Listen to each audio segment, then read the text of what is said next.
Yeah. What's up? Welcome once again. As always, I'm your host. I'm Will Bryant. And we're back at it again. Another episode with me and my boy, me and Martin, finishing up our conversation that we had last week. Last week we talked about what it was like entering a group of friends like ours, and how he responded by doing the unthinkable and stabbing me in the back. This week we changed the subject from betrayal to something easier. We literally get into our likes and dislikes in TV and film. We talk about video games early on and how I kind of suck at all of them. We talk about some documentaries that I'm into and that he apparently wants to see now that we've discussed it a little bit. Then we get into what I was really interested in talking to him about. Martin works for an airline agency. We get into his exact title, his responsibilities, and how it's pretty much his fault that all of your luggage goes missing every time that you go on vacation. So in this episode, you'll understand why Martin loses your luggage all the time and what he plans to do about it. That's for stabbing me in the back, Martin. Besides that, the highs and lows of working in the travel industry in general. We get into things that I didn't really know about, and it's not all rainbows and butterflies when you get to travel. So we talk about some of the rougher experiences he's had throughout his years of travel. I'm glad that you guys are back to hear the end of this conversation. This here is part 2. So without further ado, the OG Martin Baez himself. Like, you literally asked me if I would do it, and I truly do not think. I hope one day you're in that situation where I'm like. Well, but now it's so now.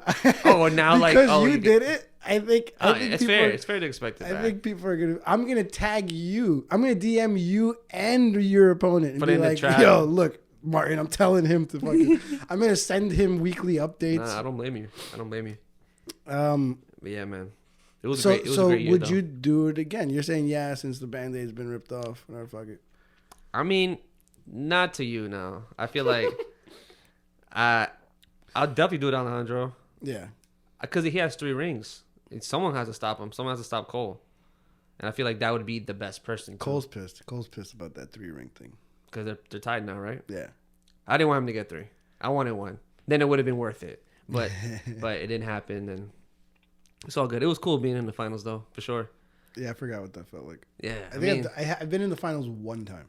Yeah? In 15 years. Yeah. Bro, it's luck, man. And I lost to James, who I taught football to.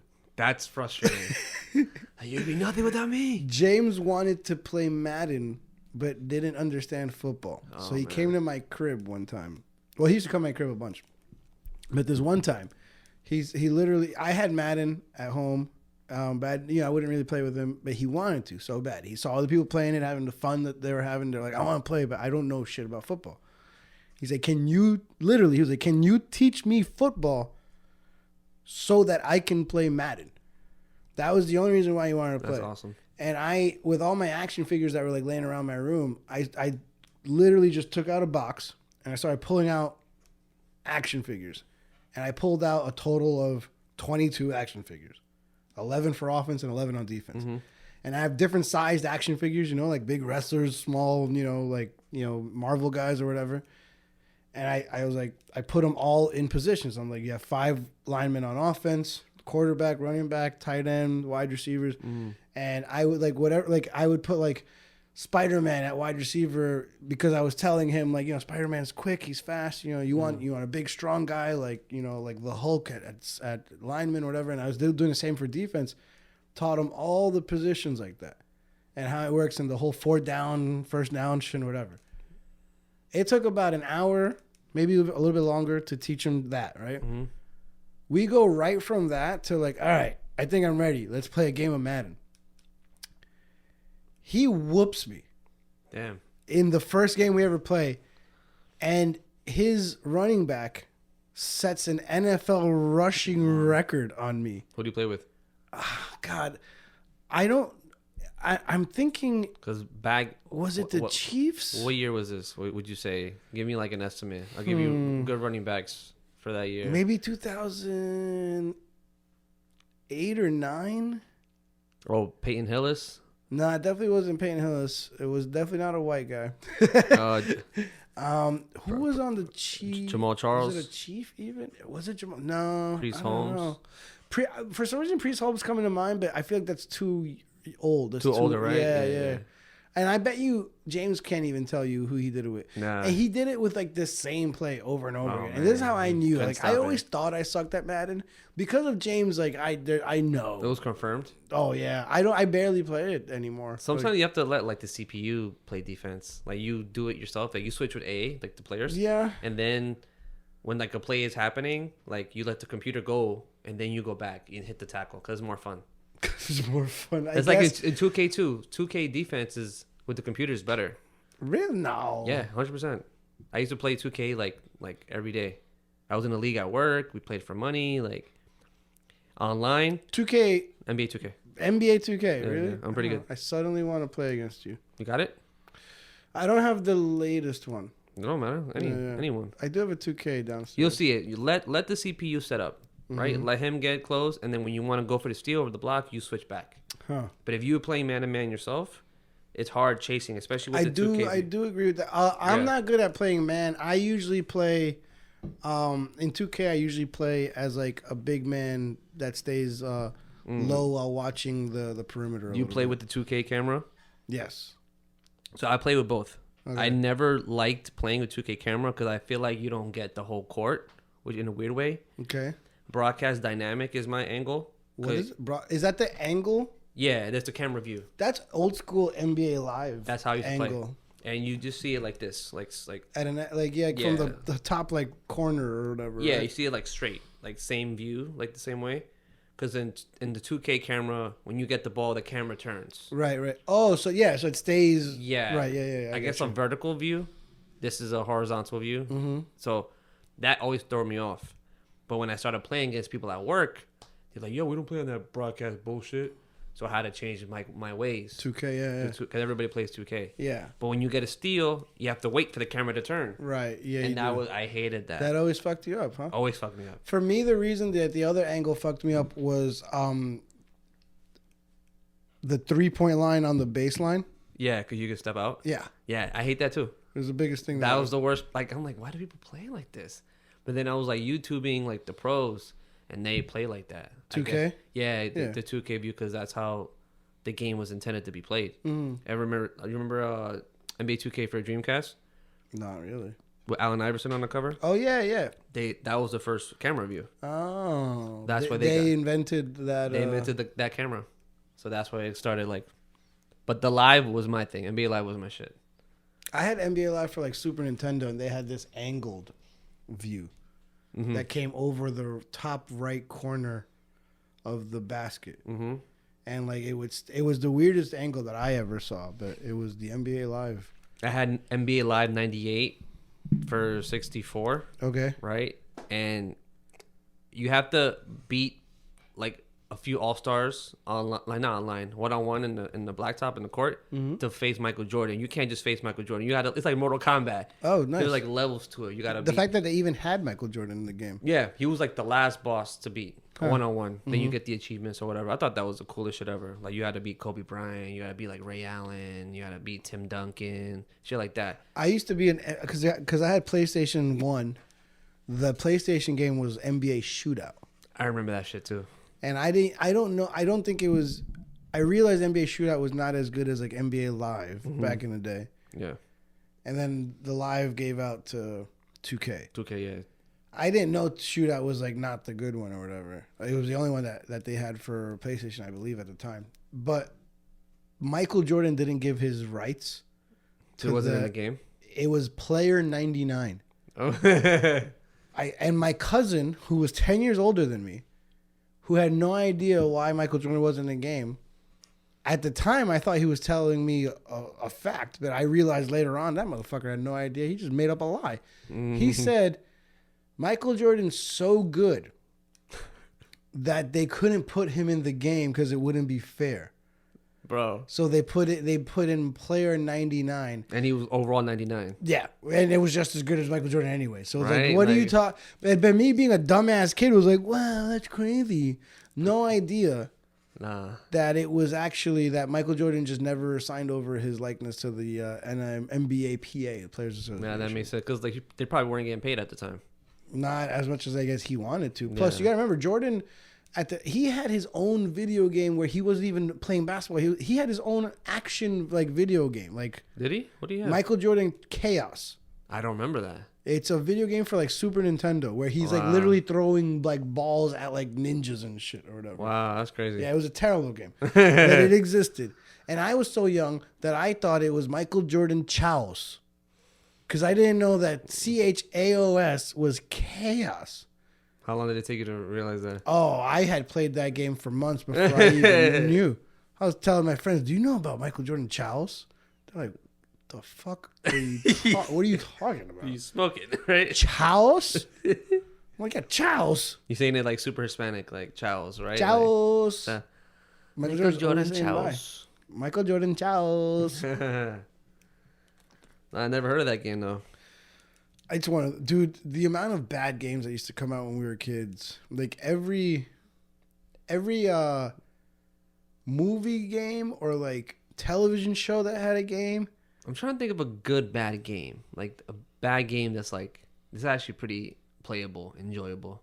So I guess that's the thing, because a bad movie can be enjoyable, but a bad game, the reason it's bad is because the gameplay is like flawed and frustrating. No, like yeah. are there? What's a bad game that could still be a lot of fun is something that were like maybe.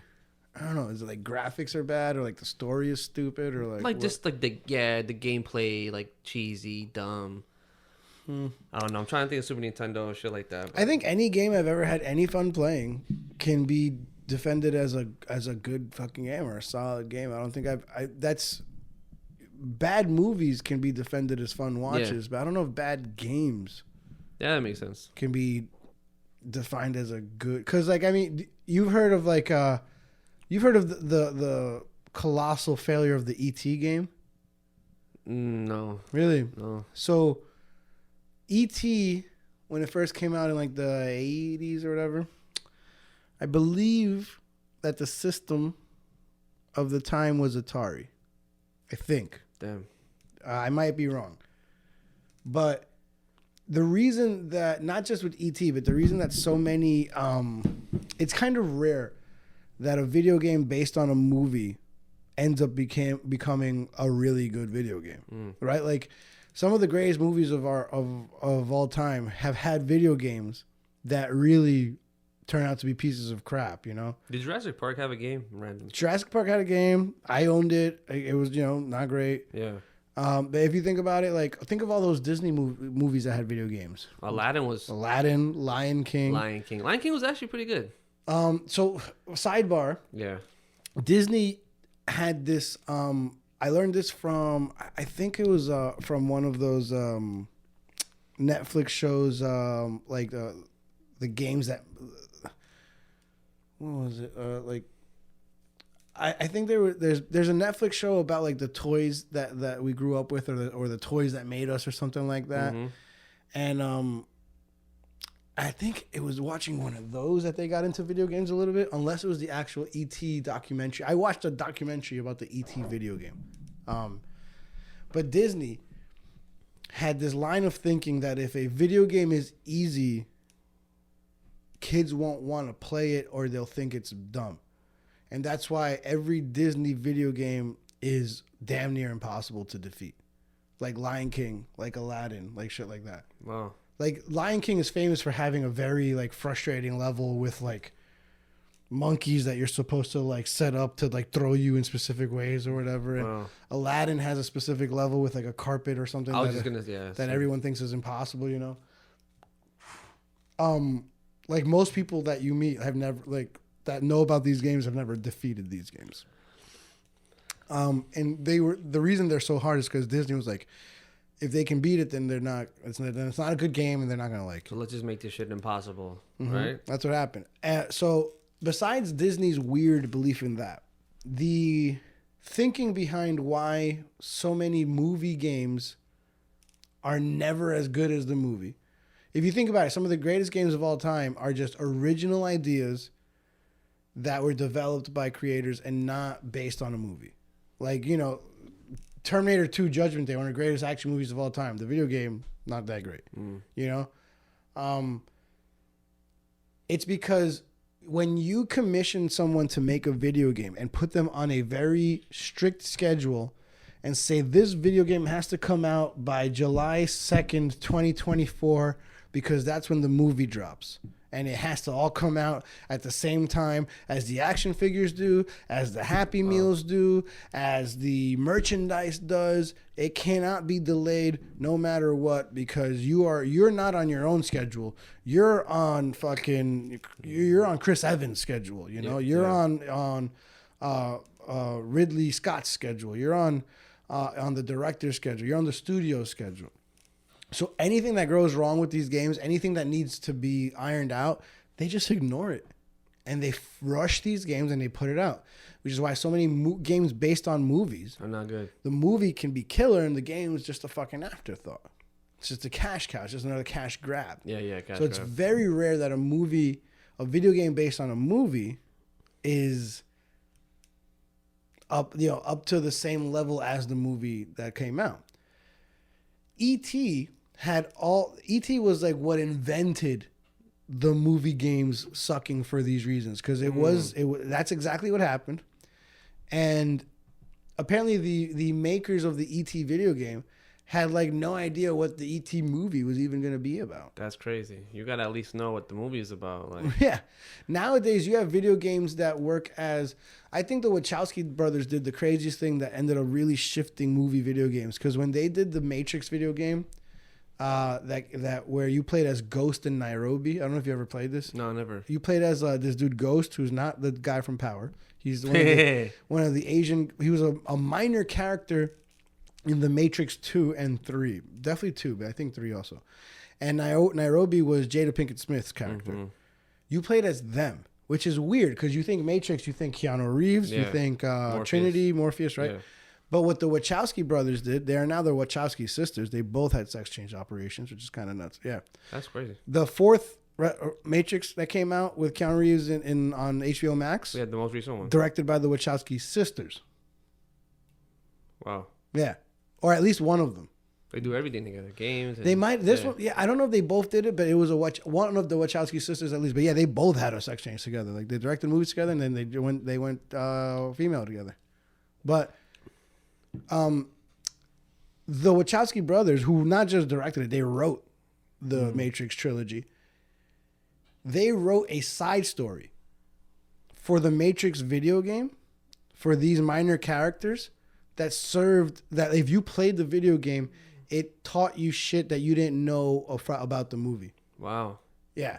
I mean, that aspect is cool. That was cool. Yeah, in that aspect, yeah. Because I remember playing that and thinking like, oh, that's why, like they had the key maker this or whatever that. Like you see those characters in the movie for like 12 minutes, but you play an entire video game of them. So now suddenly you're seeing what they did while they're off screen, basically. That's cool. So that game was fun. That game was cool. But before that, the makers of E.T. didn't give a fuck what they were doing for the video game. Yeah, you're saying you were watching like a documentary about how bad the game was, right? So E.T.'s game was so bad. It was one of the worst performing games of all time. No one was able to beat it. It was a piece of shit. And they ended up, there was this myth that the people that made the video game had so much extra copies of the game that the only way they could get rid of the physical copies was they couldn't even give them away. They ended up buying up landfills and filling up the landfills with copies of E.T. that nobody ever wanted. What the hell? And the documentary filmmakers heard about this myth, and along the process of talking to game makers and people from the movie as to why this movie sucked, they were determined to find if this site was real. Did they ever find it? They found it. Oh, that's awesome. They found E.T. video games underground. They dug them up. Yeah. That's insane. Yeah, that's how bad that video game was. There was so many copies they didn't know what to do with it. Like they not even burn them. They just couldn't sell it. They couldn't sell it. That's wild. I want to watch that now. It sounds interesting. The documentary? Yeah. I watched some like very obscure documentaries in my time. Two of my favorite finds in terms of like nerd culture is that one. And have you ever heard of a documentary about a professional Donkey Kong player? No. It's actually like considered one of like the best, definitely one of the best video game documentaries of all time. But like it got a lot of love from like just documentary lovers in general, where it was all about, because it has such a great story in like just real life. There's this regular guy who is determined to defeat the highest score ever for Donkey Kong. Like the regular arcade game where you're jumping over the barrels and actually shit. like the arcade. Yeah. Oh, okay. Not like fucking Super Nintendo. No. Okay. The Donkey Kong where you actually play as Mario, like an early version of Mario. Oh, that one. Where you're jumping over barrels to save the princess, going up these ladders and shit. Like, there was a top score ever, and there was a guy that was convinced he could beat it. He's a regular husband with a job and kids and a just wholesome wife. Yeah. Wholesome life, wholesome wife, all that shit, right? He bought the Donkey Kong arcade game and set it up in his garage just to be able to practice on like a daily basis. Thank you, buddy. And he's just trying to beat the world record. And the world record... Thank you. Cheers. Cheers. These Heineken Zeros are pretty They're good. hitting, huh?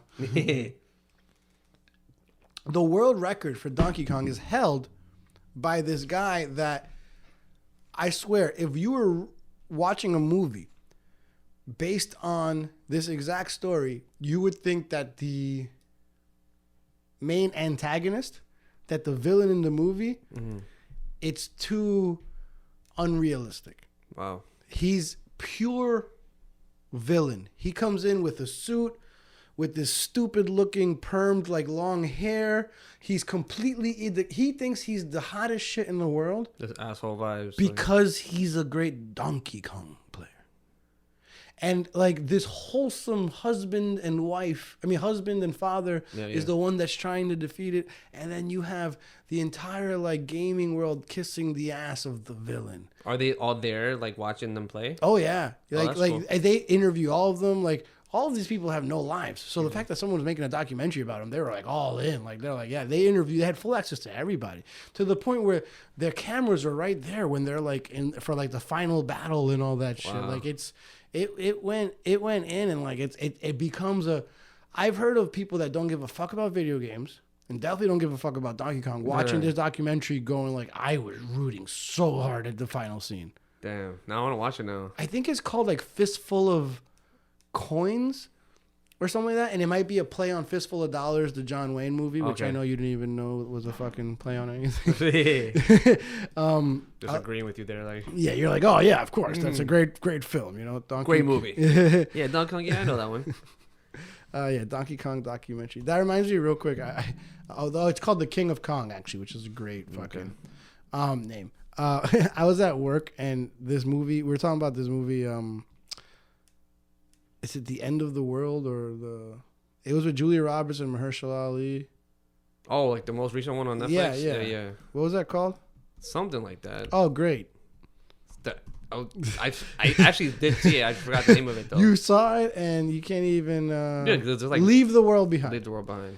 There was like natural disasters. I like, heard him talking about that to like a coworker, and I was like, I thought I knew what movie he was talking about because I had just watched it. I was like, yo, what movie are you talking about? He's like, Leave the World Behind. And I was like, wow, I just saw that and I could not dislike it more. Why? And I could get into it, but then my boy Greg, my coworker, he without hesitation, he just looks right at me. He goes, you know why, Will?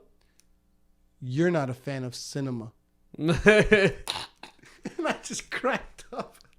I was like, that's the most pretentious reply ever. But My favorite franchise is Fast and the Furious. So and Is he it goes, really? I think so. Yeah. Wow. Do you actually? You know what's funny? You know me post pandemic, and I'm a Fast and Furious guy. I'm a Marvel guy.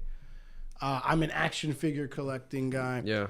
Before the pandemic, I hated Marvel movies. Wow. Just before 2020, I didn't give a fuck about superhero movies. I didn't have any toys. I didn't buy any new toys. I only had my toys from my childhood or whatever. And then I hadn't watched the Fast and Furious movies. I was only into like critically acclaimed films. Like box office hits type of No, thing? no, not even like Oscar winners or Okay. well reviewed. If it was a box office hit, I probably wasn't a fan. Okay. And then the pandemic happened, and I just lost my job, and I was so bummed out that I was like, I cannot see anything serious. And I started watching John Wick 1, because I'd never seen any of them. Oh, yeah. I watched John Wick 1, 2, and 3, like back to back to back. And I was like, this is exactly what I needed. Yeah. What else is like this? And I was like, there are like 11 Fast and Furious films out there. Or at the time, maybe at least 10, because I counted Hobbs and Shaw as one of them too. Yeah. And I was like, I watched all of them. So you've seen them all? Oh yeah, I've seen all of them multiple times. Even the now. most recent one? Oh yeah, I mean, so now that since the pandemic and I watched them all in a row, I think on a yearly basis I like make sure I've seen them all again at least once. Yeah, like Val, there'll be like a portion throughout the year where like Val will just be like walking by and just see me like constantly watching Fast and Furious. She's like, "Oh, you're on your Fast and Furious rewatch again, aren't you?" And I was like, "Yeah, yeah." Well, which one would you say is your favorite one? Huh. Wait, before you answer that, I did like the earlier movies. Mm-hmm. I kind of stopped like caring about it after Fast 5. No reason why I got to Fast 5 was because The Rock was in it. Okay. The Rock. I'm definitely watching it. Yeah, I even bought the sure, DVD on Blu-ray. I still have it. Fast 5 was the one right after The Fast and the Furious where they Yes. like basically rebooted it to like Yeah. Okay, yeah. It was technically the fourth film. The Fast and the Furious Fast and was Furious. the fourth. Yeah, because the first one was Fast and Furious. Fast and Furious. That's right. Yeah. Oh, yeah. So which one is your favorite one? I mean, the first one is really, it still holds up. Iconic. It's still, to me, the first one still holds up really well. I actually believe that Tokyo Drift is criminally underrated. It is. I was just gonna say Tokyo Drift. It is. I might put it top 3 of the franchise. It's up there. Yeah. It's up there.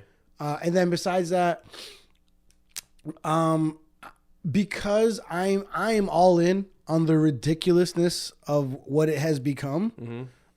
I think maybe something like a Fast 5 where they brought in when they brought in The Rock, that's when it was like, this is just pretty much nuts now, and none of it will make sense or whatever. You know, like I even loved Hobbs and Shaw. I've never seen that one. Really? Yeah. Oh, you got to watch Hobbs and Shaw because Roman Reigns is in it. Is he really? Yeah, he shit. plays one of The Rock's brothers. That's awesome. Now I'm gonna watch it. There's a storyline in it where like the Hobbs and Shaw, it delves into like the family life of both The Rock and Jason Statham, right? Because one of the main characters of the film is Jason Statham's character, Deckard Shaw's sister.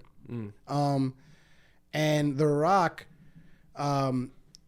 we see his daughter in the movie, not his real daughter, but like his character's daughter, and he talks about how he hasn't seen his family since he was like banished from his family's island by his brothers for like a long time. We don't know why. Do they actually go to Hawaii? They go to they go back to. Oh, that's cool. There's the climax of the film. It takes place in like Hawaii, or Samoa, whatever. Yeah. But yeah, he essentially like this doesn't like really spoil much, but they essentially they're like The Rock's like, there's only one place I can fight this battle, like, and I have to go back. There's only one person I know that can help me. It's family, like, because that's what Fast and Furious is all about, family, right? And so he has to go back to his family, and that's where we see Roman. Like Roman Reigns has like no lines basically, but he's just there, he's in the fighting scene with The Rock at the end, like, that's awesome. Like and I'm so fucking dumb. Like you said, how you cry at everything, bro. Like when they're like him and his brothers are like united again together, and they're just there with Samoa, like blah, blah, blah, blah, blah, like Wait, fucking, is that called like a haka? I don't know if they did the Yeah. actual haka, but like they Yeah. did some haka shit, you know. Yeah. Like, bro, I went from like tearing up, like you family, and then The Rock, of course, does some crazy shit where like he holds onto a helicopter with his bare hands. I'm like, yeah, you know. Fucking, I think that's what's like the craziest, most like insane thing that the Fast and Furious franchise has done. They like grab onto helicopters, they go to the freaking moon. I think you did something like you said something like that. They go to car. No, Yeah, go to car. they go to car. They go to space in a car. They just started doing more insane, like out of pocket shit. Yeah, of course. Yeah. Ludacris and Tyrese go to space Speaking of Ludacris in and a Tyrese, car. the Fast and Furious 2, the Miami one, that was good too. Too Fast, Too Furious. Too Fast, Too Furious. Without Vin. By the way, do you know why Vin Diesel did not do Too Fast, Too Furious? No, but I want to know. Because he thought, he was like, I don't want to do Fast and Furious movies for the rest of my life. Yeah, right. I have this opportunity to break into the action comedy scene. What did he do? The Pacifier. Oh, that was. He did The Pacifier. And that's why they had to go to Tyrese for Too Fast, Too Furious. That's a good move. And that's why they said, all right, we're probably going to have to do like spin-offs now, and did Tokyo Drift for the third one. And they didn't realize, or they reached out to Vin Diesel like while they were like in the process of filming it, and they're like, would you be down for a cameo at the very end? He said yes, and that's really the only reason why it all came back full circle for the fourth one. That's interesting. I mean, he tried another lane and it didn't work out. Failed, and then did exactly what he said he didn't want to do. And made 18 movies. Yeah, pretty much. Essentially, yeah. Me and Val just saw this Vin Diesel movie called like The Last Witch Hunter, and in the movie, I never heard of it either, but like we like the movie, and he plays like this dude that is cursed with immortality, so he can't die, and he's doing all this ridiculous shit, and I'm like, yo, this is actually a prequel for Fast and the Furious. Because it explains all the crazy shit that Dom Toretto has done. How he's able to survive all these like crazy stunts. Yeah, like, and how he doesn't die. And then Ygritte from Game of Thrones is in it, Jon Snow's wife. You know, I've never seen Game of Thrones. Wow. All right, all right. Correction. I You started. watch Power Yeah. and every book of Power. By By the way, it's a show, not a book. I don't know why they're called Book 1, Book 2. I think they try to make it more classy. Yeah, But it is so just classy. So, Stars. Yeah, 50 right. Cent and Stars. It was Fucking like, how do we stars, class right? this shit up? Book 1. And like that was like the big knock, like by all my friends, like, oh, you never seen Game of Thrones? Like it's essentially, I guess, like one of the greatest shows ever. Right? Well, I mean, it started off as one. Yeah, it's definitely did in there. not stick the landing. I heard her ending wasn't good. Why? At this point, it's like a choice to not watch it. Why? Well, I started it, right? The end of episode 1 kind of really threw me off. Really? And the incesty shit, like the brother and like the whatever, Okay. the sister like in the tower. Yeah, like, yeah. They got caught like fucking or whatever. Yeah. And I'm like, I don't know if I'm ready to really watch something like this. Really? Yes, that turned me off so much. Wow. But everybody has told me get past the bullshit. Yeah. Not even bullshit, because it's not even like, I don't know if they explain it. I've never seen past episode 2. But Oh, it's a huge storyline like that. so that's the storyline. Oh, that's one of So it's those. gonna take me a while to get through that incesty part. I guess Yeah, but they. it matters to. It literally matters to the very last episode, essentially. Oh shit. Okay. Yeah. So, I mean, people have said give it a chance, and like everybody said it's a great show. When I watched the first season of Game of Thrones, it was like on HBO on demand, and I had that channel, and I thought I had seen the ads on like train posters.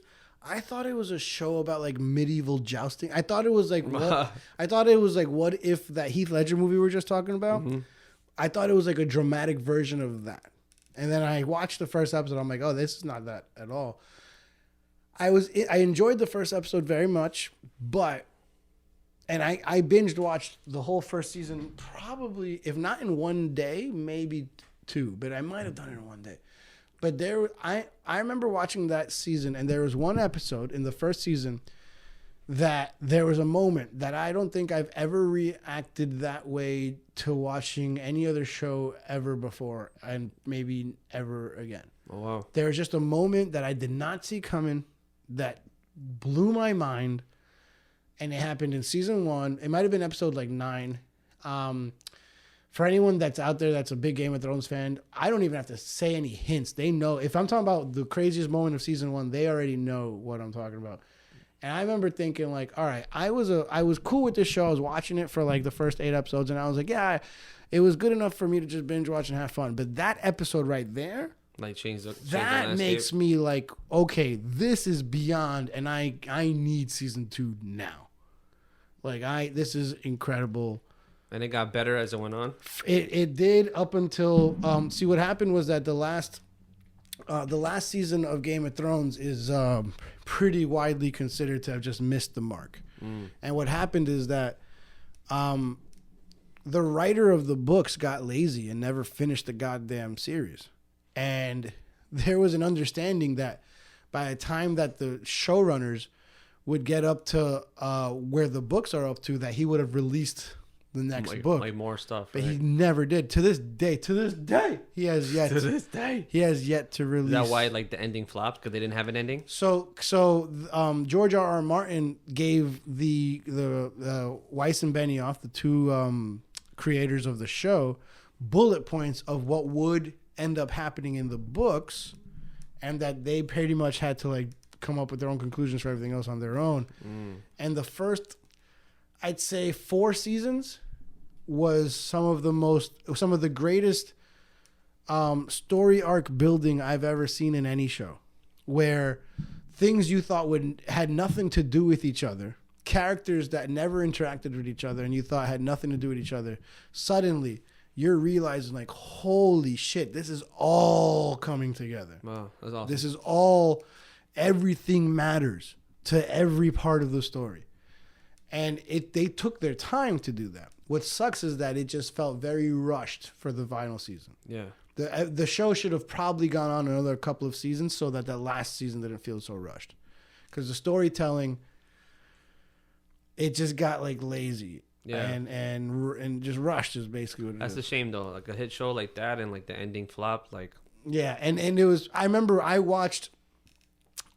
loved watching that last season because even though it was rough, I literally went to Monica's house every Sunday night. That's awesome. And we watched it like old school appointment TV. It'd be like me, her, Cole, and at the time she was with her ex or whatever. But like we would just literally like red wine, like just drinking red wine and like just having a blast watching this show or whatever. But we definitely like realized like we're having a blast with each other, but this is not as good as it was. Yeah. How many seasons did they have? I think 6. And I think 6 was like one of those 2-part seasons. Did you know that it was ending soon at like season 5? Like, did you? Yeah, like, no, like, it was well publicized that it was ending. Oh, they said it. It's the last season. Yeah. Oh, so all right. Well public, and that was the worry.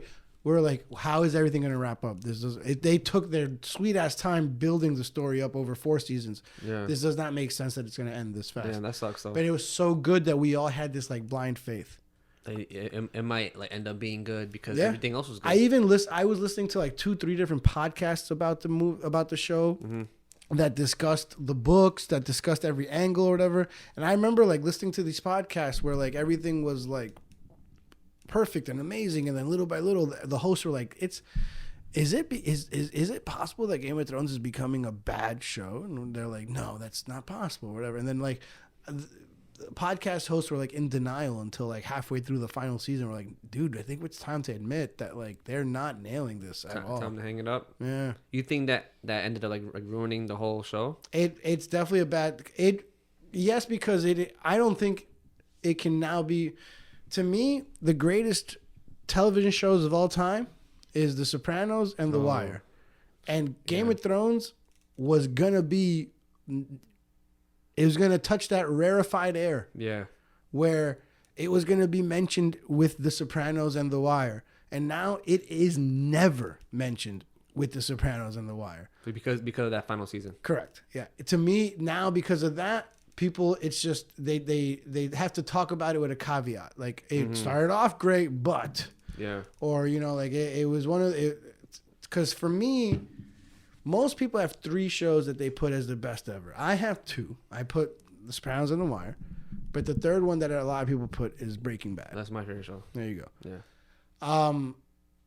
To me, that's right after those 2. Yeah. However, I will say this: I have rewatched The Sopranos and The Wire multiple times now, from beginning to end. Breaking Bad, I've only seen from beginning to end one time. You feel like you didn't need to see it again? No, I feel like I should, to see if it does hold up, and if I do move it up. To me, it's a never if I dare. I've never seen this. Like, I've seen The Sopranos here and there, but never like completely. And now I feel like I need to really. It's the 25th anniversary this year. If there's ever a time to do it now. Yeah. I've seen it here and there. I've seen The Wire here and there, but never like in like succession, like front to back. One of my favorite things I ever did was, because Val's from fucking Russia and was born in Siberia and didn't come here till like 10 years ago. She wasn't exposed to that the way that Americans were or whatever. I told her that these are widely considered to be like 2 of the greatest shows of all time, and they're literally my 2 favorite. Yeah. Besides like sitcoms, I put The Office and Seinfeld pretty high up there too. But I told her that, and she was like, whatever, you're so dramatic, whatever. We watched The Sopranos first, then The Wire. But when we watched The Sopranos, she Bless you. Excuse me. You're in a relationship. Whenever you're with your girl and you guys find something that you both love and like can't wait to watch again, like you guys almost look forward to the next time that you're not gonna go out and just can watch multiple episodes in a row of whatever you're like obsessed with. I would say Loki. We the show Loki. Yeah, we were into that too. Yeah, we waited for I couldn't watch it without her. I think it came out on Thursdays, so I had to wait till like Friday or Saturday when I saw her, and we watched it together. That was our thing, you know. But yeah, I know what you mean. So The Sopranos, she could not wait for me to come home from anything, so that we could just watch episode after episode after episode. Awesome. And when it ended, when she got to that last episode, I remember she looked at me and she's like, "Why did you do this? You have ruined every other television show that has ever existed." Or why did I do this? Because this is the best show ever. Right? And she agreed. Yeah. I had such first of all, the fact that like while we were watching it, she was openly acknowledging like, "This is incredible. This is nuts. This is like, wow. I've never seen writing like this. I've never seen storylines like this. Like the subtleties, the nuance. Like, no, I've never seen it. Like that made me feel like validated. Yeah. And then we get to the ending of it. I remember thinking like, this ending's gonna drive her crazy. Like she's like, I know her. Like it's gonna drive her crazy. But I want to see if it's in a good way or a bad way. And when it was in a good way, and she literally told me that I just ruined television for her, I was like, I feel the same way. Because whenever I watch something, like there's a reason why, like when I hear people say like, "Oh, Sons of Anarchy is like the greatest show of all time," like I can easily be like, absolutely no, it's not. But it's because Sopranos ruined shit for me. Because it set the bar so high. Yeah, and I loved Sons of Anarchy. Me too. Up until like the last season or whatever. I thought it fell apart. Yeah. I pinpoint the death of Tara as to when everything fell apart. Yeah. But regardless, that's another thing. We all got together at Dave and Brian's crib to watch the season finale of Sons of Anarchy. It was a little mid. But I remember just being with all of them watching the finale. I remember having more fun with them watching the finale than the actual finale. Sometimes it's not what you're doing, it's who you're with that makes the experience, you know? By the way, something really cool about the Sons of Anarchy finale. You know Kurt Sutter? Which one was that? So Kurt Sutter's the writer, the creator. Okay. He played Otto, he's the member of the Sons of Anarchy that bit his own tongue off. Oh, yeah, okay. As a point that he will never snitch or whatever. Yeah. He's the mastermind behind the whole show. Very smart dude. He also was the writer for like the first ever drama on FX. You know The Shield? I've heard of it. With Michael Chiklis. Okay. And Michael Chiklis was like the original Thing, or not in the Fantastic Four movies. Because he was behind the Shield, he cast all of the main characters of the Shield for some random characters in Sons of Anarchy. Like, if you remember Sons of Anarchy, there was that transgender character. Yes. He's a main character in the Shield. Okay. So everyone, all like 4 or 5 main characters of the Shield, he cast on Sons of Anarchy. Okay. Everyone except the main character of the Shield. Charlie Hunnam. But no, Michael Chiklis. Oh, Michael Chiklis. Okay. Charlie Hunnam is the main character of Sons of Anarchy. Yeah. He had never casted the main character of the Shield in Sons of Anarchy until the second to last episode. And he ended up being in the last episode too. Wow. Do you know who that is? No. He is the truck driver that kills Jax. What the hell? Yes. Kurt Sutter chose to save the casting of Michael Chiklis. He knew. He was like, I gave all my other Shield characters these like random roles. Yeah. He's gonna get the most important of the random roles. You're gonna kill my main character. You're gonna be in my final scene. That's crazy. It's the way that all that connects is kind of wild. It's like Kurt Sutter was huge, and this is what I loved about Kurt Sutter's writing is that he's huge on like double meanings and Easter eggs and metaphors and a lot. The big thing with Sons of Anarchy was that he essentially was making the main character Jax a Jesus Christ character, Like a born again type of thing. more so in a self-sacrifice type of thing. Yes, because the way that he was on the motorcycle with his arms So out. that's a very purposeful pose that he had in the motorcycle. He extended his arms like Jesus on the crucifixion. Do you know what are the final words spoken in? Nah, it's been a while. Michael Chiklis, the driver, sees Charlie or Jax driving straight towards him, and he simply says, Jesus Christ. Wow. He goes, Jesus Christ, and he can't swerve out of the way and fucking it's too late. kills him. Jesus Christ. Jesus Christ. Yeah. Yeah. Wow. Little things like that. I do love shit like that. That somewhere, some way it connects, like like different shows or like. And there was always things like that in Sons of Anarchy. Like, you remember the homeless woman in Sons of Anarchy that kept showing up everywhere? Everyone was like, what does the homeless woman represent? What does she represent? You know, like. Vaguely. What, did you ever rewatch Sons of Anarchy? No, I've seen it once. But I've seen it completely. I'd give it a rewatch. I might rewatch that too. What sticks out for me, obviously, is the ending for Sons, and then like Opie getting beat up in jail. That's probably the best. That's like that hurt. Scene story. Yeah. I'll never forget that. Like. So remember I was saying that there was an episode in season 1 that hooked me into Game of Thrones. Mm-hmm. The episode where Opie's wife gets killed. Yes. That was essentially the episode that hooked me into Sons of Anarchy. Like, oh, this show's good. Yeah. That I was like, wow, that's fucked. And I have an affinity for Opie because of Remember the Titans. Yes. Left side, strong side. You know, like who was that? See, I forgot his name. I feel like I need to rewatch it now. Hellboy. Who was this guy? Ron Perlman? Yes, I met him at the airport. Oh, really? Randomly? Yeah, because I was doing like ticketing randomly, and he needed help, and he asked me for help, and I told him, you're amazing in Sons of Anarchy. He said, yeah, thank you, man. And I was like, you think you're gonna do the show? He's like, yeah, it's gonna be spinoffs, but like this is just my main storyline and like character arc. So he's actually gave me like the 3 minutes of his day to tell me. Yeah, he was nice. He was cool, and I don't like. I've seen certain people at the airport before, but I'm too shy to ask for a picture. Like I've seen Marcus Camby. Okay. Like twice at Jamba Juice. Dude, you guys have a Jamba Juice at JFK, right? Yeah, at the Terminal 5. Yeah, it's always busy. I try to go when it's not. Like when it's like 10 o'clock, it's good to go. Anything before that is like packed.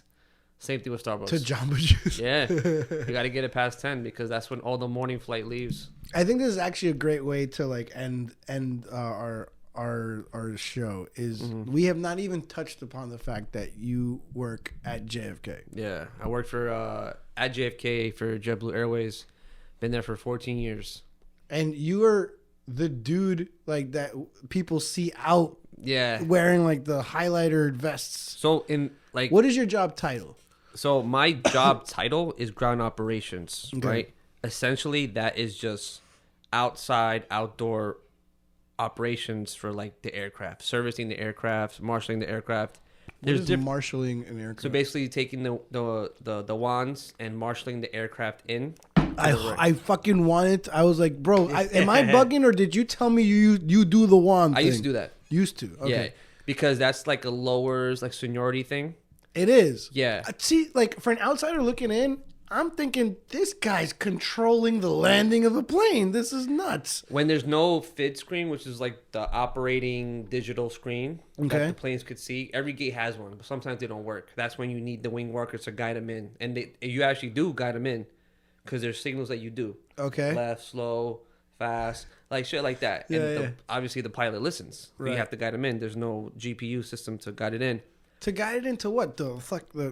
Can't they see the huge ass fucking They- road? They see it. There's a marking at the gate, but it needs to be lined so the jet bridge could get parked. The what? The jet bridge. Okay, The jet yeah. bridge. So that's basically why you marshal the aircraft in. Because I've also seen someone like roast you guys and be like, wow, these guys think that the plane doesn't know where to fucking land. There's a goddamn strip right there. For Essentially, yeah, like the pilots obviously know there's markings on the them. ground. So orange cone is low on the seniority. That's like entry level stuff. Wow. There's like 7 departments in my ground operations. The umbrella term, it's like EDM, right? EDM, there's different umbrella subgenres, right? And they are the big room of EDM. they're like the big room. What I do is transfers.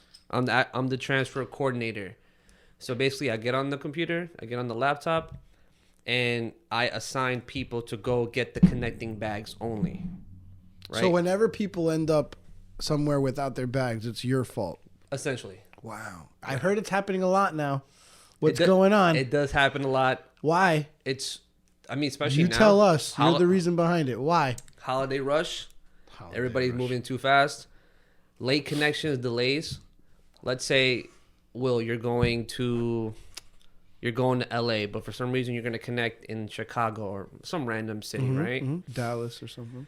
If you need to get to Chicago or Dallas at a certain time and the flight from JFK is delayed, guess what? This flight from Dallas to Chicago is going to leave and you're going to miss that connection. Mm-hmm. So what happens?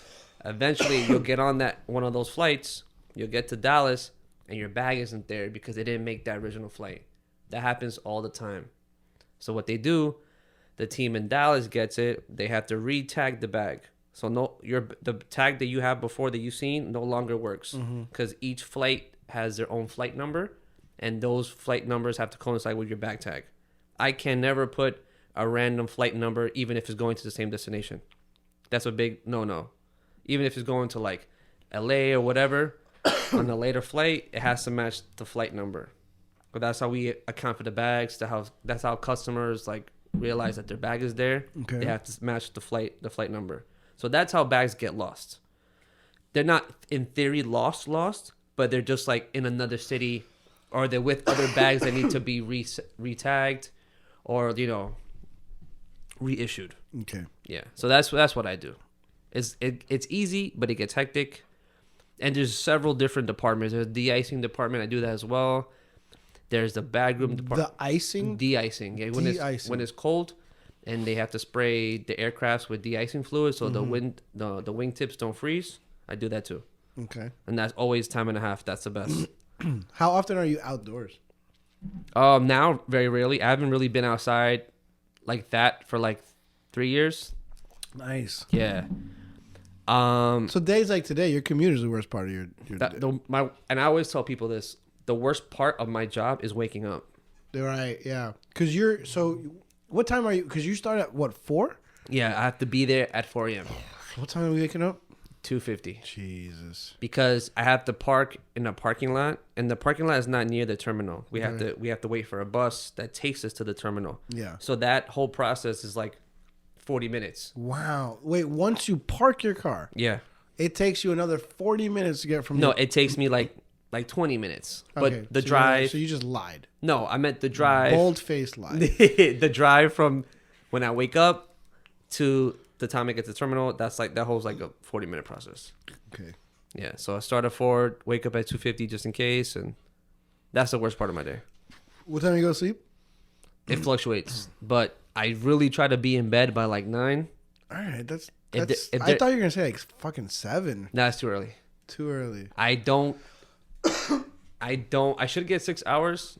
Sometimes I get 4, 4.5. Yeah, you're talking about barely getting 6 on a regular basis. I just saw my doctor recently. They're like, yeah, you need more than 5. You're getting older. You know, it's gonna catch up to you. And me, I think I'm like sometimes invincible. So I was like, yeah, I'll sleep when I can. I'll take a nap later. But how much of it is because you're playing Call of Duty or something? no, none. There's always like a game on or something. Like Okay. especially Monday Night Football. That's the worst because I want to see most of the game. By You the time didn't want to see that Tyler Lockett game. you You didn't want to stay up for that game. I went to sleep at halftime, but I went to. But it's also like my body clock. Like, when I was partying and going out as like often, like I'm up the whole night, and sometimes I have to really readjust my body, my body clock, to tell myself go to sleep at this time, cause I'll still be in bed on my phone, and it's like 10:40, 10:50. Yeah. And I'm like, nah, this is bad. Yeah. So I'm working on it. I'm like trying to like put my phone away in the charger, be in bed by like 8:39, sleep by 9:30. Yeah. When you go to bed, is your TV off? Yeah, 100%. Wow. Yeah. I have like a little lamp just so I can see like my cat, you know? Mm-hmm. But everything's off. I can't do that. You can't sleep with a lamp on? No, I would sleep with like most of the lights. I can't sleep with the TV off. Why is that? I think it's definitely a me thing. I think it's an anxiety thing. The moment that I'm in bed in complete silence and I'm not sleeping, my mind rushes to think about negative things.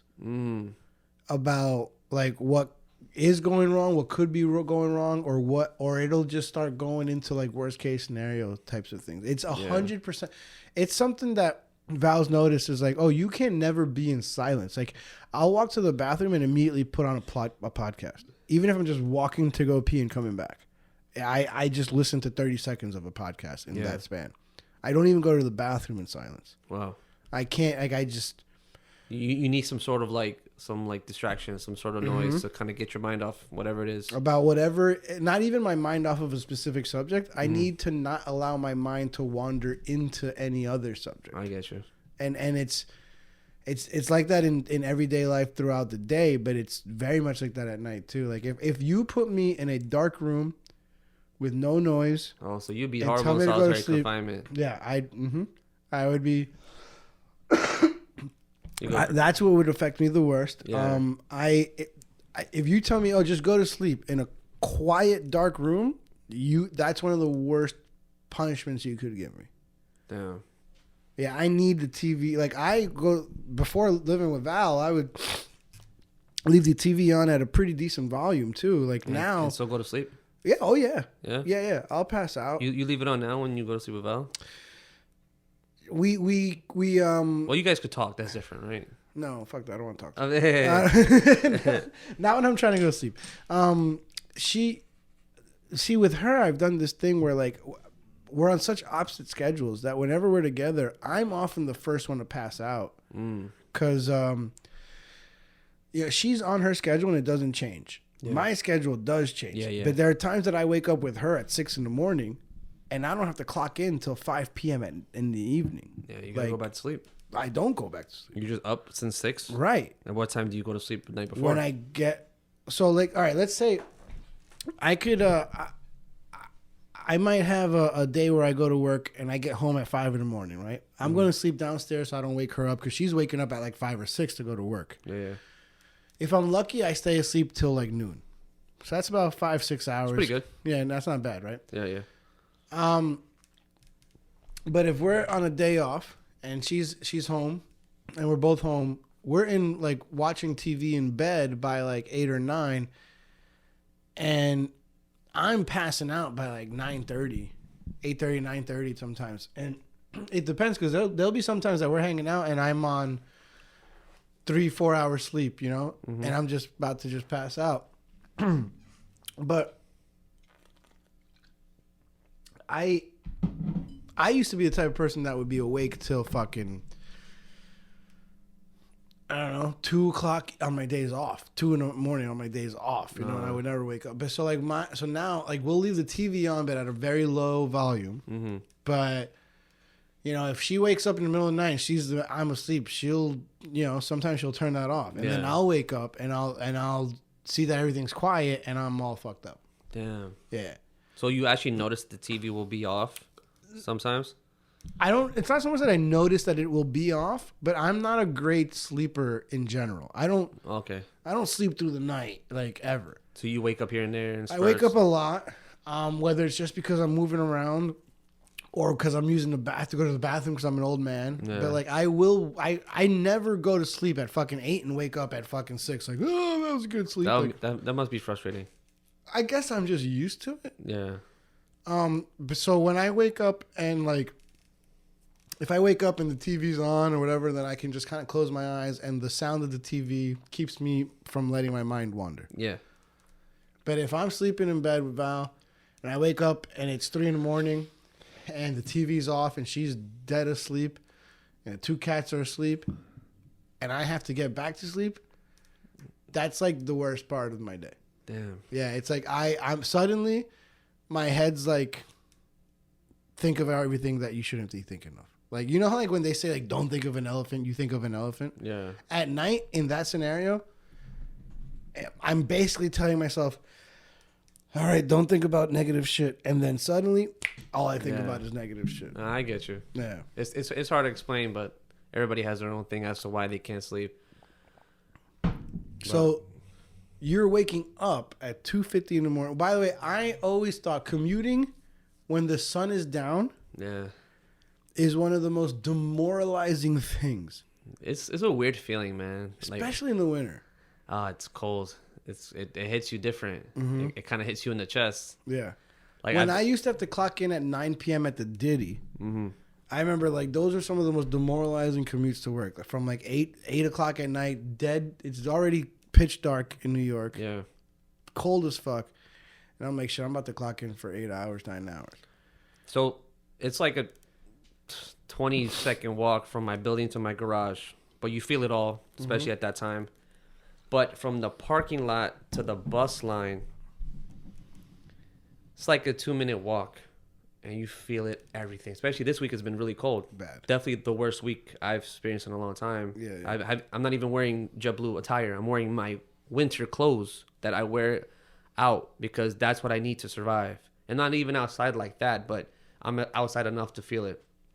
People are running inside the air train, which is our bus stop as well, the air train and the bus stop, and there's like 200 people. That's how many people work in the morning. So many people. There's like 2 buses that come pick us up, and we're all like, it's all crew members. All crew members. Yeah. We never used to have a bus until like last year. What'd you do before that? Take the air train. Wow. Yeah, and the air train is so unreliable that we all complain, and they got us a bus, which is great. Takes us straight to the terminal, saves some time. Because when we had to take the air train, we had to get there like at 3:20. Now I could get to the lot at like 3:35 and still make the bus, which is a big difference, you know? But yeah, being outside, unless I'm doing de-icing, but like if I'm doing transfers or I'm in the office and like I'm gonna deal with it. But I've been there. I've been working there for so many years. I know what it's like to be outside. How long has it been now? 14. 14 Yeah. years. Yeah. I started when I was 20 years old. Yeah, it's nuts. It's crazy. I've never had a job for like more than 2 years, I think. This is my second job only. Wow. What was your first job? Sears Auto Center. I was a car tech 1, which is like the basic. What the fuck is that? A basic Betty car tech, batteries and tires. That's right, because you went to. Did aviation help you out with Not this? at all. Because I was fucking mentally gone. I should have stayed. Yeah, I remember you telling me this. I still have friends that finished. Yeah. That are in like the tech ops department, like the mechanic department, and they're making like fucking $65 an hour. Like, I remember you're the one that taught me that aviation was like basically a trade school. it is a trade, 100%. I had no idea. Queens Vocational, which is like 2 blocks away from aviation. Those are like the big high school trade schools. I wish I would tell my younger self, like, yo, Stay. just learn a fucking trade. You Yeah. don't even need to do this. Just have it in your back pocket. Yeah. My boy from high school, he's a master plumber, making like $200K a year. Wow. He did it in Queens Vocational. Didn't go to college. He got it in high school. Wow. He was like, yo, I'm just gonna finish it. He did it, and he got a job, and he's a master plumber. Huh. Which is What does master plumber mean? Because that's like an actual title, right? Yeah, You're not but- just calling him a really good plumber. no. I know. No. He does like water valves and like pressure systems and But like master plumbers, like they can do shit that a regular plumber can't or something. yeah, they're just more knowledgeable, more skillful in all like the plumbing, I guess. He's union, I'm guessing. Union, yeah. Right. Union. He's Yeah, actually assigned the plumbers to the different various sites. It's like a shop steward type of thing. I don't even know what the fuck. Shop that steward is like the rep for like you're like the main point of contact. Okay. You know what I'm saying? Yeah. That's like master plumber is like the top of the line. Like I've always wanted a city job, and I've applied everywhere. I just never got called. So City jobs like what? MTA, court Really? court officer. My aunt is a school safety officer. Yeah. She's working at Jamaica High School, and that's like one of the worst ones. Yeah. And at the time, she's like, "Yo, just get a 90 on the test. We'll get you right in." Huh. And I saw the pay, and I'm like, "Damn, getting paid like not that much to deal with these hooligans in Jamaica High." I'm like, I'm gonna pass on this. Like, I really Okay. wanted like Long Island Railroad or something like that. Those would pay better. Those are just like the better paying jobs. Okay. Like what's Dario, right? He's an elevator mechanic, Okay. and they make amazing money. Really? But you have to endure being an apprentice, which is like, I guess, a student. You go to school and then you get paid like the lowest of the low until you pass like the exams and pass like the trial period. Then you get like the real money. Like I'm happy where I'm at, only because I've been there for so long and it's comfortable. But I'm always looking. I'm always looking for something like I'll try and like. Giving up the flights would be hard, right? Yo, I think now since I've done it so much, Are you actually jaded by travel? I wouldn't say jaded by travel. I think I realized that like it costs money to go to these places too, right? You gotta pay for the hotel, you gotta pay for drinks, you gotta pay for food. Like if there's an event, you gotta pay for the event. Like Sure. vacations like cost money. Yeah, but less for you, asshole. Way less for me. Like I want to take Val to like EDC Vegas, right? Yeah, The flight in and of itself is a nice chunk of change, you know, like. it's expensive, especially at that time, May, June, like peak season. Like, Bad, it's, yeah. it's the worst. I've got stuck in Vegas for 3 days for EDC.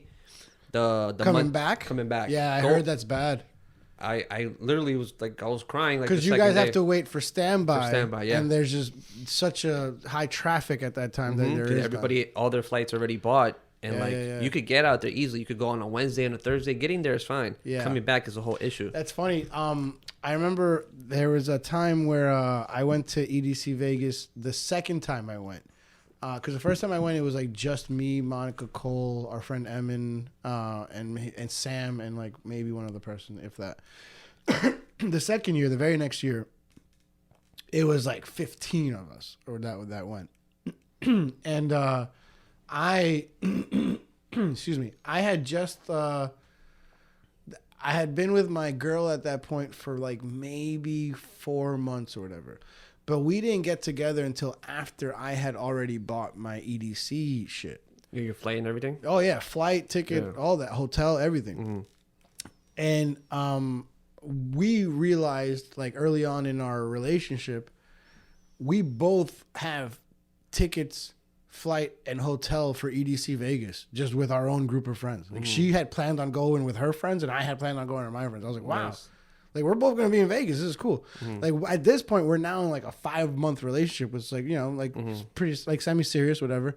But we were like, whatever. You're gonna be in Vegas with your friends. I'm gonna be in Vegas with my friends. And I planned a surprise for her, where I bought us 2 tickets to return to New York 2 days later than everyone else. Oh, cool.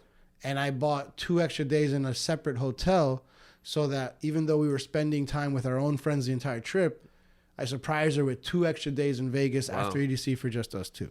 So like everyone was going home like Monday night, Tuesday morning, and I surprised her like I didn't tell her until like after EDC was done or whatever. I was like, hey, by the way, we're not going home yet. Like I bought us tickets. We're gonna go see Dioro. We're gonna go to this show. We're gonna go see. We didn't do any of like the cheesy stuff. I was like, we went to go see Cirque du Soleil, you know, shit like that. It was supposed to be like a romantic extra 2 days in Vegas. Mm-hmm. Jay's wife, Kat, is using buddy passes to get to and from, and she's stuck in Vegas and can't get home. Yeah. And everyone left Vegas except us. And she's stuck in the airport, and she literally, we told her, it was like, all right, we're still here. Come over. So come through. Yeah. So our first night together in Vegas alone, wow, she's right next to us, like on the couch, like watching TV and shit. That's very nice of you, though. Yeah, I mean, like you wouldn't leave your friend high and dry. Nah, we love Kat. It's the reason we're cool with Jay.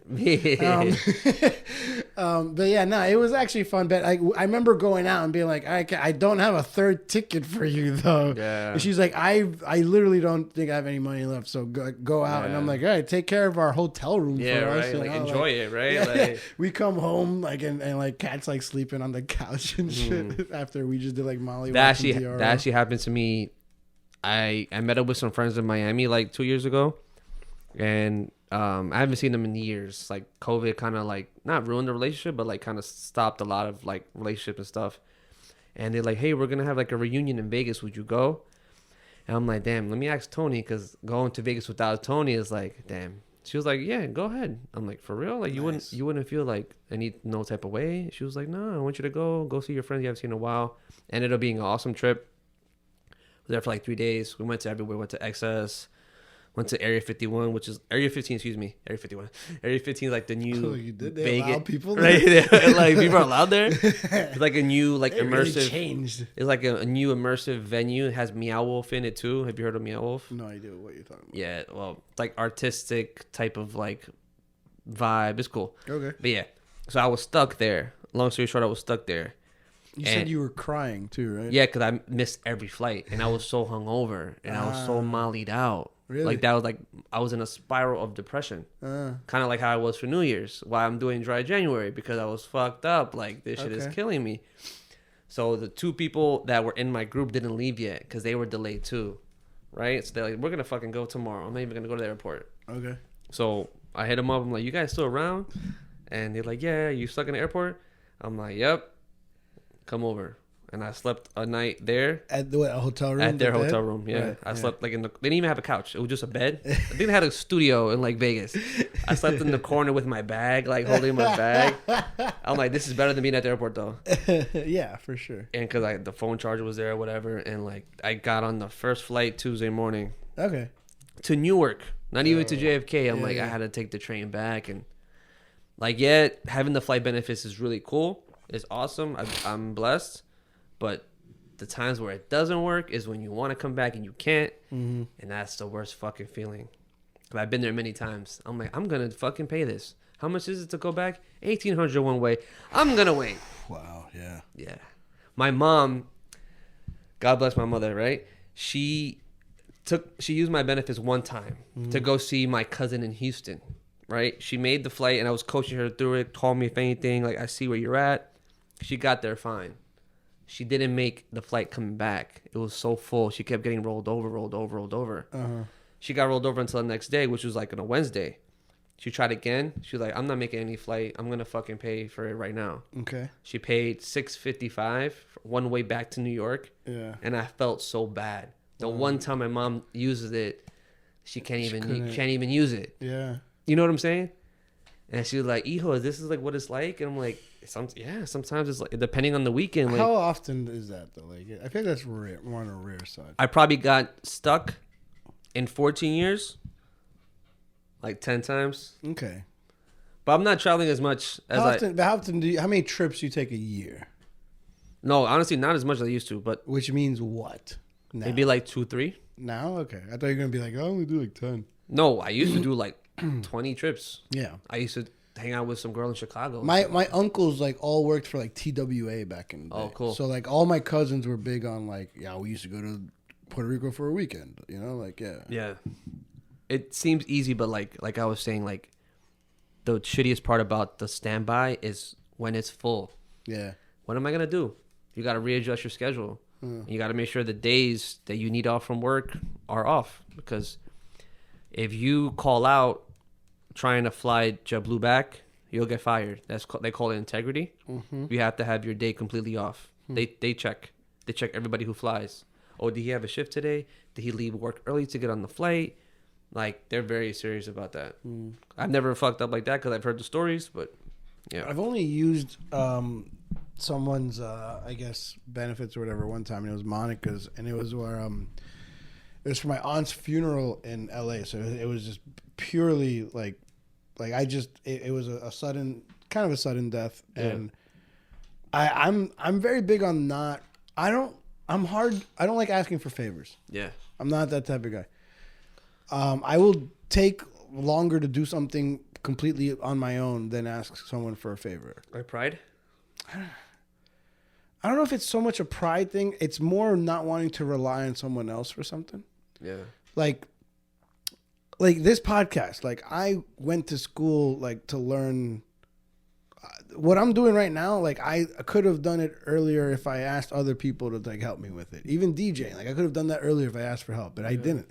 I learned everything on my own, found a way to learn it on my own, because I didn't want to ask. I have a problem asking people for help. I don't think it's a pride thing, because I'm very self-deprecating. I don't know if I'm a prideful person, but I don't like relying on other people. Like, that's my main thing. I feel like relying would be entailed if you ask and they don't deliver.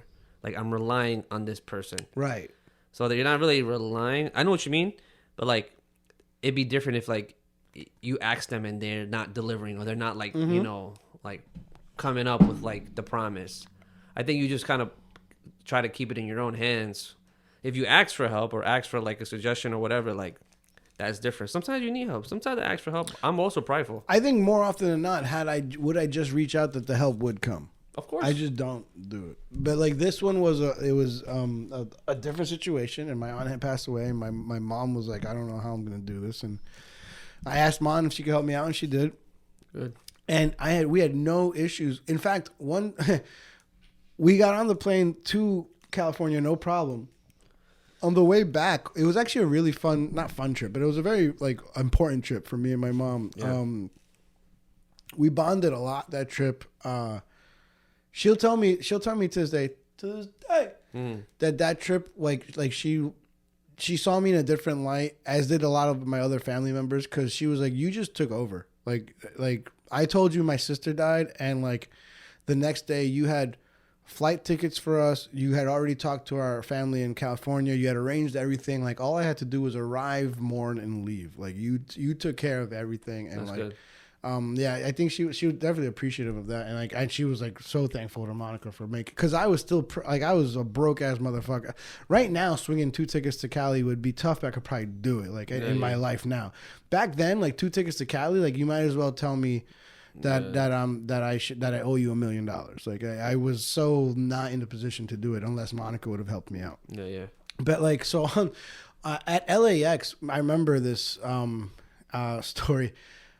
Me and my mom had we had bonded this entire time, had conversations we probably never had before or whatever, and we had time to kill for our flight, and I was like, well, I don't know about you, but what I do to kill time at the airport is I find the nearest bar and I start drinking. She's like, they have you can do that here? I was like, Mom, come on. You have no. And so I was like, look, and we fucking walked somewhere and we found this fucking airport bar, and we just opened up a tab and I started drinking with my mom, and we were having a great time. Nice. And then suddenly my cousins that had dropped me off, because we had gotten dropped off by one of our cousins, and our other cousin was with us, but they were going to another flight to Oregon or some shit like that. They call us. And we're drinking at this bar, and I'm like, oh shit, our cousins that we were just with are calling us. What's going on? They're like, yo, are you guys okay? And I'm like, yeah, why? What's going on? Like, they're calling your name on the loudspeaker. Oh wow. I'm like, what? And they're like, go turn around. And when I turn around, my cousins are yelling at us from the outside of the bar, and they're like, fucking gate B right now. They're closing the doors. And we're like, what? They had called out William Hernandez Oh, and the standby Irma name. Hernandez Oh. to board the plane now, or like it's fucking leaving or whatever. And like my cousin grabbed our luggage and just ran ahead of us to the Awesome. gate. And me and my mom drunkenly running through LAX.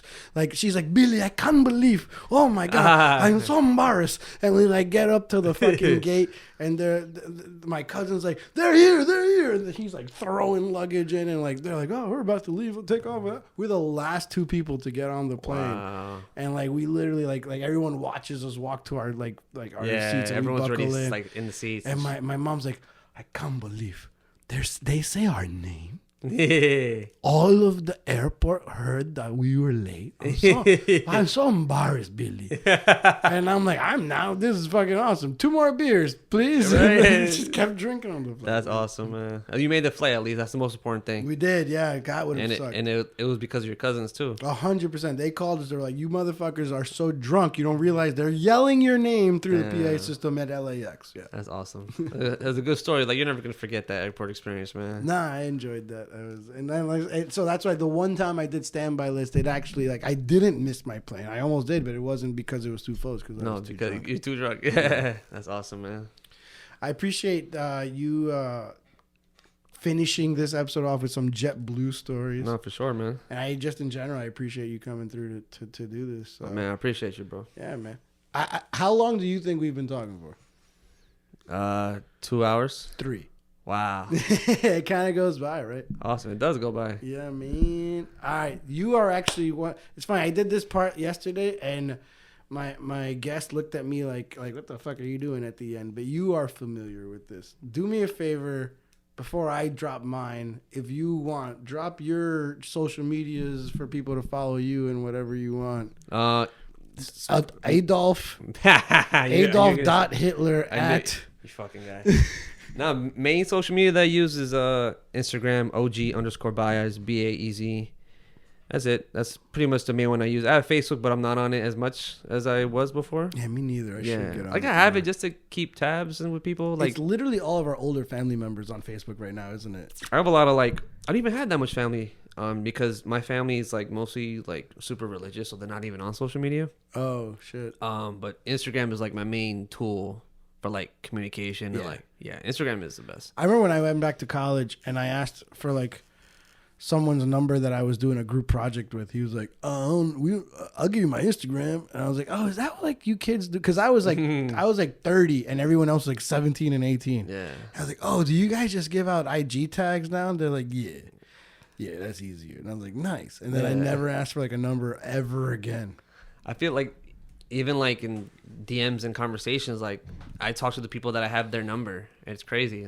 Like we have chats. We all have each other's number. And we're all in chats. Like we all have each other's number. Like I think I have your number and I only communicated with you through DMs. So I've probably called you like twice and I've had your number forever. Like okay. Only because when I'm outside, I'm gonna just call him real quick. I feel like it's just faster. Yeah, that makes sense. You know? As far as tags go, y'all could all do me a favor, follow me on all of my social media platforms. It's 3 words. I'm Will Bryant. That's Instagram, X, TikTok, Twitch, Spotify, Threads, YouTube, all the same shit. Once again, 3 words at I'm Will Bryant. Do this part with me. BRYANT. Fucking god damn it, Martin! Like, get out of here! Get out of here! I thought you knew how I ended my episodes. Like Kobe. Until next time, Martin. I appreciate you once again. It's ended like this. Appreciate you, man. For all y'all out there, thank you for sticking with me for a year. Wow. Because this is probably dropping on my year anniversary. Awesome, man. Unless you piss me off and I delay your episode 1 week just to not give you the honor. 1 year. Congratulations, man. Thank you, brother. I appreciate you. And thank you guys for tuning in. Until next time, as always, I love you. And peace. Very nice, bro. Good shit. Oh, man. I appreciate you, bro. Thank you for having me. That was awesome.